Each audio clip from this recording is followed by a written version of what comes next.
Hey Reddit, throwaway because, well, I don't want anyone linking this to me in real life. I've done things I'm not proud of. Stuff that would make your skin crawl if you heard it in full. But here's the thing, I can't stop thinking about it, and I need to get it out. Maybe it's therapy. Maybe it's just vanity. Either way, here we go. I've been stealing for as long as I can remember, but the warehouse theft? That was when it really became a problem. Not in the I needed money kind of way. I had money mostly. It was the thrill. The control. The fact that I could walk into a place, take something that wasn't mine, and leave without a trace. The first time, it was small, just a couple of boxes of electronics. Nothing huge. But it felt electric, like I had tapped into a secret part of myself I didn't even know existed. I was working a dead-end office job at the time, staring at spreadsheets, and waiting for Friday to come so I could drink away my soul. Every morning, I'd pass that old distribution warehouse on my way to work, thinking about how easy it would be to just slip in. My curiosity became obsession, and soon obsession became this need I couldn't shake. I kept telling myself, it's harmless.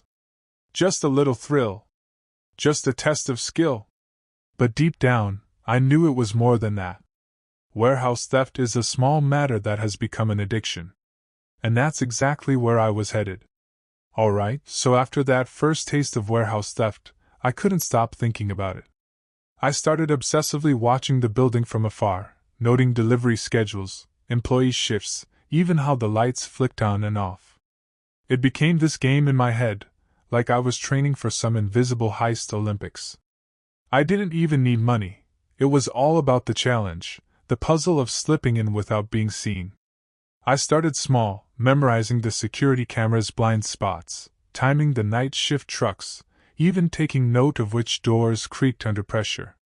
I took pictures with my phone while pretending to check my Instagram. Felt ridiculous, but it worked. I made diagrams in a little notebook, labeling exits, storage racks, and routes that would allow me to move unseen. The funny part? I felt alive planning it.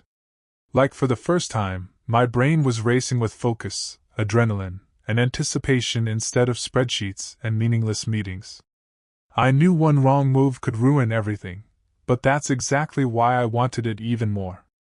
The night finally came. I remember my hands shaking as I parked down the street, the warehouse looming in the darkness like some forbidden castle. I checked every camera angle, every employee routine, but standing there in real life was different. Adrenaline coursing through me, I felt both terrified and electrified. I waited for the delivery truck to leave and then slipped through a side door I knew wasn't properly latched. Inside, everything smelled like dust and cardboard, the fluorescent lights buzzing faintly above. I moved quietly, ducking behind stacked pallets, listening for any sounds of footsteps.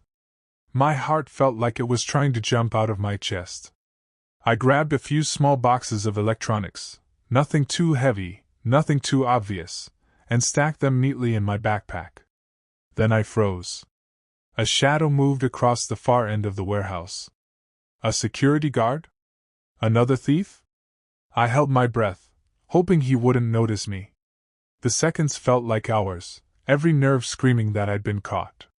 But after a tense pause, he disappeared around a corner. I thought I was home free after that moment, heart still hammering, but the warehouse had other plans. As I crept toward the exit, my foot caught on a loose pallet, sending a hollow thud echoing through the cavernous space. I froze instantly, convinced every guard, every camera, had spotted me. Silence stretched on, unbearable. Then a voice, calm, almost bored, called out from the shadows. "Who's there?" I panicked. My mind raced, and I muttered something incoherent, hoping to pass it off as an employee who forgot their ID badge. The shadows shifted closer, and I realized it wasn't a guard. It was some guy in coveralls, probably another worker doing an overnight inventory check. Relief washed over me, but it was mingled with rage at myself for being sloppy. I slipped past him, trying to act natural, heart pounding like a drum. Every step was a mixture of thrill, fear, and exhilaration. That night, adrenaline wasn't just excitement, it was survival. Once I made it out of the warehouse, the rush hit me like a freight train. The night air felt electric against my skin. I stuffed the boxes into my car and sat there for a moment, breathing hard, heart still racing, feeling like I'd cheated fate itself. I remember laughing to myself, half in relief, half in disbelief. I had actually done it. My first serious heist, completely on my own. But the euphoria didn't last long. As I drove home, my mind started replaying every tiny detail. The creak of the pallet, the shadowy figure, the way my hands had trembled. A gnawing sense of guilt crept in, subtle at first, then relentless. It wasn't about being caught. It was about who I was becoming. I had rationalized it as harmless fun, but deep down, I knew that thrill was addictive. That night, the line between excitement and moral compromise blurred, and I realized that this wasn't just a one-time thing. It was the start of a habit I might never control. By the next week, I was hooked. The warehouse wasn't just a building anymore. It was a puzzle, a challenge, a source of adrenaline I couldn't get from my day-to-day life. I started scouting new targets, different warehouses, small distribution centers, even some local stores.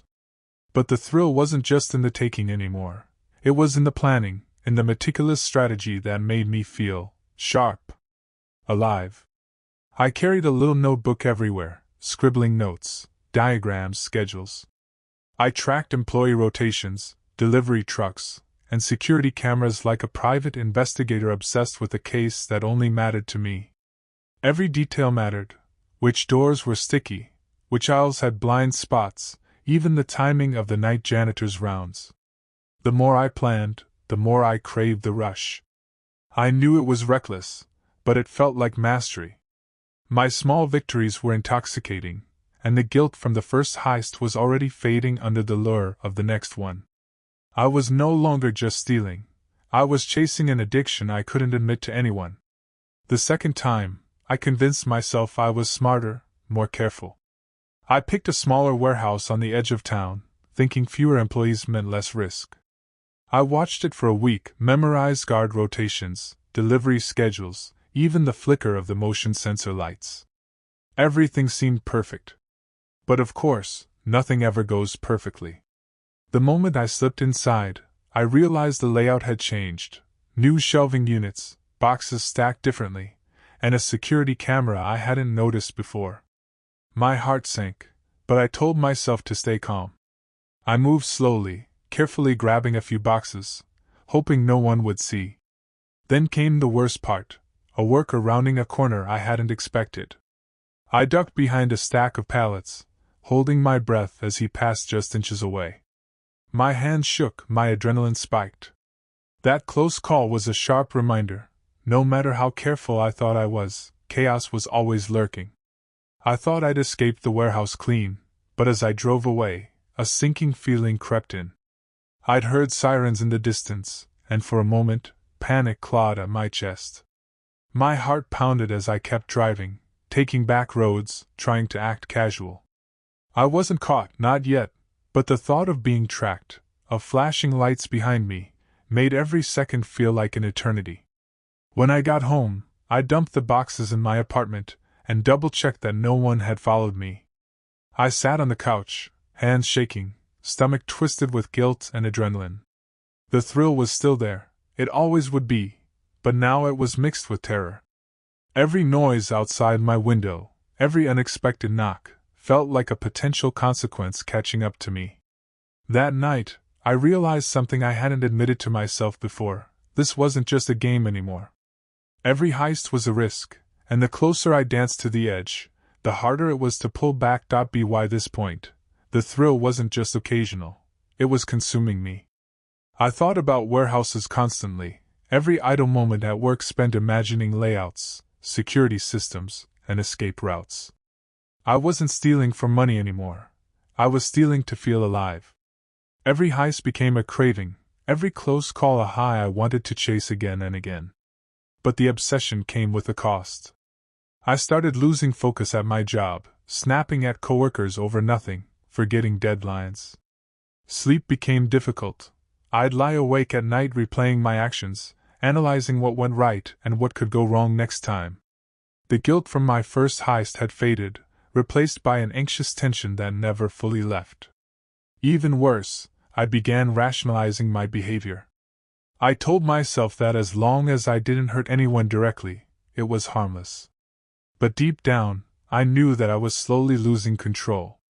The line between thrill and self-destruction was getting thinner, and I was running toward it without hesitation. After months of small heists, I couldn't settle for easy wins anymore. The thrill had dulled, and I needed something bigger, riskier, something that would make me feel alive in a way the smaller jobs never did.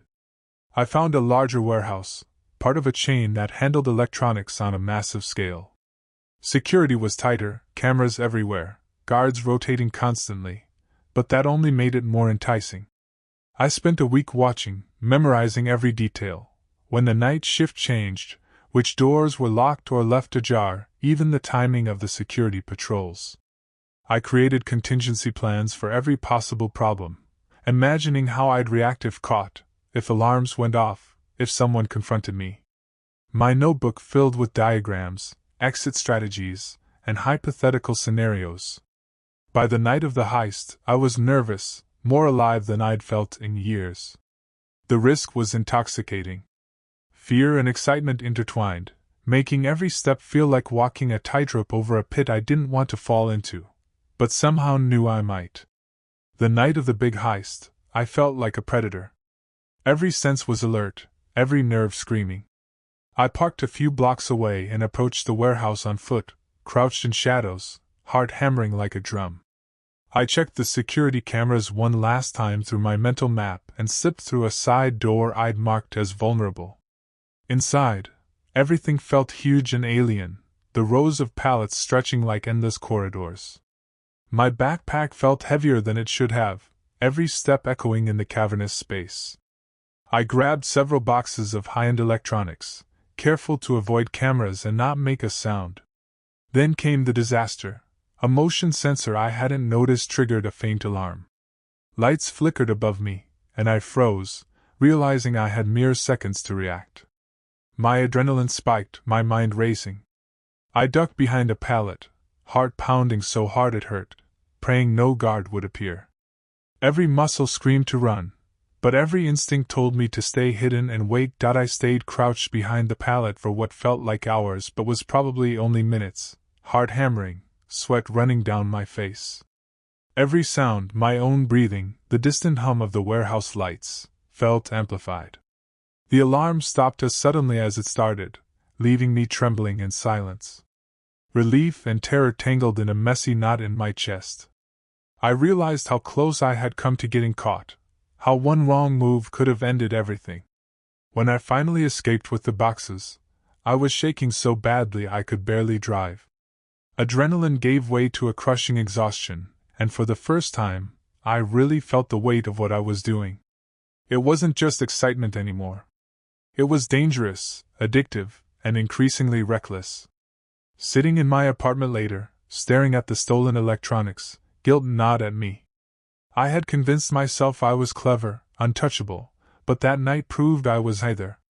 The thrill came with a price, and it was getting harder to ignore. After that night, something shifted in me. I couldn't look at myself the same way. Before I saw someone clever, calculated, daring, in control. Now, I saw a guy crouched behind a pallet, sweating and praying not to get caught. That image stuck with me. I started noticing the paranoia creeping into my daily life. Every police car on the road made my stomach drop. Every unknown number calling my phone sent a spike of fear through me. I began checking the news obsessively, half expecting to see reports about tightened security or investigations. What scared me most wasn't the possibility of getting arrested. It was how badly I still wanted to go back. Even after the panic, the near disaster, the shame, I still felt the pull. Like an itch under my skin. That's when it hit me. This wasn't about money, or boredom, or proving something. It was addiction. And addictions don't care how smart you think you are. They just wait for you to slip. It didn't happen in some dramatic car chase or with sirens blaring behind me. It was quieter than that. Almost ordinary. I was at work, staring at my screen, when two men walked in and asked for me by name. Calm voices. Polite smiles. Badges flashed just long enough. My stomach dropped so fast I thought I might pass out.